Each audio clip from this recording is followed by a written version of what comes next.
Hello everyone, welcome into the Runwage YouTube channel. This week's episode is the 3 major pitfalls that running routines run into. So these are a compilation of at least 3 major pitfalls that I myself have run into, and I actually looked into this and found that this is a very, very common thread. So I'm going to cover the 3 major pitfalls and we'll have a little bonus for you here at the end. So the first one, when you're committing to a running program, whether you're training for a race or just trying to get back in shape, is weather. Obviously, nobody plans when you're planning out your structured program that it's going to rain 5 days of the week, it's going to be 0 degrees, below 0, or it's going to be 120. So the thing to realize is that the weather is out of your control and sometimes you have to adapt to it. When you have days that it's too hot, too cold, raining, pouring down rain, use your head. Just be able to make the judgment call that, today I'm going to actually switch up my routine. Instead of doing my long run on this day, I'm going to do just a treadmill workout today. It's also a good opportunity to possibly get in a HIIT workout or some kind of other body workout, biking workout, something else to keep cross-training your body to actually improve in other areas just besides running. And the way that you can combat this is at least to check the weather. Just plan ahead a little bit. Whether you need to actually check the Weather Channel or keep up with your program, and just planning ahead makes you more prepared. So number 2 pitfall, indigestion. Yeah, indigestion. It's not sexy to talk about. It's not something that a lot of us would readily admit that is a pitfall for us, but I've run into this. I know probably you have run into this, and it's perfectly okay to admit. There's a lot of weird things that happen inside of your body when you commit to that strenuous of a workout routine and program. Now, there's actually a stat I found out there that almost 50% of endurance athletes at some point have some kind of stomach issues, which is unbelievable. So the big thing to remember about this is that it happens more often than you think. You need to make sure you're hydrating. You need to make sure you have Tums.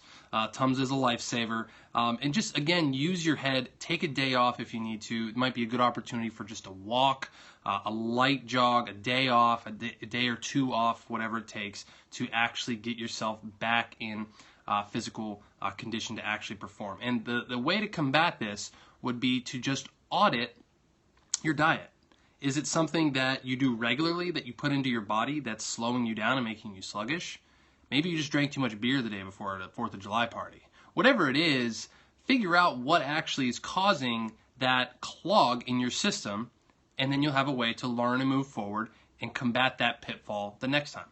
All right, so number 3 pitfall, simply lethargy, and what I like to call the 100-pound leg syndrome. Sometimes you get to a point where you're just overtraining yourself. You're running too much. You're committing to too big of a goal too fast. And we've all been there where we hit this point where you just can't get your ass out of bed to want to go for a run. Or you can't do it after you go to work.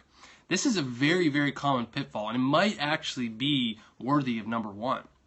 But what I like to call the 100-pound leg syndrome is there's so many different things out there that you can recover from. Make sure that you're stretching regularly. This is something I'm guilty of, and I know I need to be better at, is pre and post run stretching. I can feel sometimes when my legs cramp up, when things aren't going the way that they're supposed to, that's a big, big reason why. And there's also different recovery tools. I know Normatec is actually one out there that's really, really awesome. This show is not sponsored by them, by the way, but that's just one that I've seen and used before. It's really, really cool. So the bonus we're going to have at the end here is 3 different ways on top of these 3 pitfalls to ultimately change your running routine and make sure that you're getting the most bang for your buck when you hit the road. Number 1, change up your pace. Change up your pace. I used to be guilty of this all the time. I would run at a 9 to 9.5 minute mile pace, jogging all the time, no matter where I was, no matter what I was doing, whether I was doing hills, flat, morning, evening, weekend, whatever it was. I would do the same pace all the time, and I didn't make any kind of gains. One thing that I like to do now is if I see a mailbox marker or something up in just a marker down the way that I'm going, run to it. Run to it, get there, stop, recover, or jog. Just do jog, run intervals. Just changing up your pace from time to time can get you so much further, at least when you're training for a race. Number 2, change your route.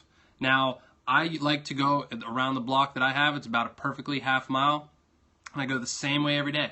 I go out my house and I go the same way every day. Now, are you going in the same route that whether you go to a park, whether you go on even in your gym, if you go to the same treadmill or the same row all the time, like you're getting yourself in a rut and you're not actually, we get into this comfortability zone where we're not actually pushing forward. We're not changing things up. You need to change your body up. That's why like the Beachbody workouts work so well, is because they constantly keep your body guessing. You have to constantly keep your body guessing and you'll make more gains. Now, number three here, change your mind. And I'm all about this one. There are constantly obstacles that we face as runners, and especially mental.